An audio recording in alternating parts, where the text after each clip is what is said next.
Je suis la seule qui ne suis pas d'Abidjan. Parce que moi, je suis née à Boaké, grandie à Boaké. Je suis née à la maternité de Cancan, à Boaké, pour ceux qui connaissent Boaké. Ouais, quand même, maman Ma grand-mère a une maison là-bas. Ah, tu vois. Et donc, voilà, avec un papa militaire très autoritaire, une maman qui est plutôt douce, beaucoup câline. Et puis, donc, j'ai tout fait à Boaké. Hein. J'ai fait l'école à Boaké, j'ai fait le lycée Djibo Sonkalo. Et puis après, quand j'étais en 4e, c'est là qu'il y a eu la guerre en 2002. Ouais, donc c'est la guerre qui a fait que je suis venue à Abidjan.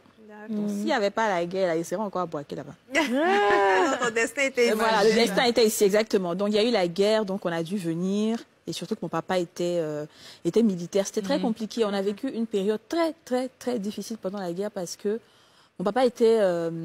en fait, lui...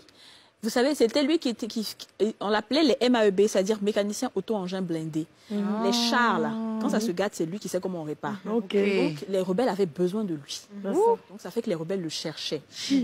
Ça a été difficile. Mon papa a fait 4 jours dehors. Il ne pouvait pas, il se cachait, en fait. Les gens sont venus chez nous à la maison, ils ont mis des armes sur la tête de ma maman. Seigneur. Ils ont tout pris dans la maison, ils ont pris ses armes, ils ont pris ses tenues militaires, ils ont pris l'argent. En tout cas... C'était difficile, c'était très difficile et nous on a dû du coup se cacher un peu plus et puis partir. Maman elle voulait pas quitter la maison, tout le monde lui a dit quitte la maison. Elle dit non, mon mari a construit ici donc c'est là que je vais rester. Elle est restée et en fait justement pour l'anecdote, c'est pour ça qu'aujourd'hui les gens trouvent que je suis beaucoup plus, je donne beaucoup. C'est ça qui a sauvé ma maman. Il y a des militaires qui étaient venus, on dit que bon comme ton mari veut pas se montrer là, on va venir te tuer. Donc ils sont venus avec l'arme et tout et puis pendant qu'il y a un qui a dit envoie-la dans la chambre, on va la battre. Il y a le petit à qui on lui a dit d'aller la battre, là, qui l'a regardé. Et puis il dit, madame, vous ne me connaissez pas? Maman dit, il va te connaître comment? Que c'est pas, je ne peux pas te connaître. Et puis il a dit qu'un jour, ma femme était enceinte. On était dans un taxi. Elle partait accoucher, elle était à Thème. Tu sais, à Boaké, les taxis, là, on monte à 2, 3. Oui. Donc, on était à Thème. On est descendu. On avait 5 000. Le chauffeur dit, il n'y a pas monnaie. Que si on ne trouve pas monnaie, il ne laisse pas ma femme descendre. Donc, elle était à Thème. C'est vous qui avez donné 2 000 francs. Vous avez donné 2 000 francs. C'est ça qui a sauvé la vie de ma femme. Que donc, depuis ce jour-là, je vous cherchais, je ne sais pas où vous êtes. Et lui faisait partie des rebelles en question. C'est lui, on l'a dit, on l'a tué là, ma maman. Je vous jure. Donc, maman a dit, je ne me souviens même pas de cette histoire-là. Il dit non, qu'on ne peut pas te faire ça. Que si toi, tu n'étais pas là, ma fille n'allait pas naître.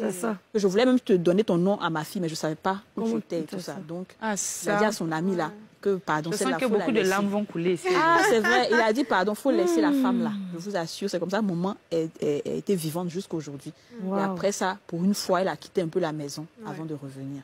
Donc c'est comme ça, nous, c'était difficile.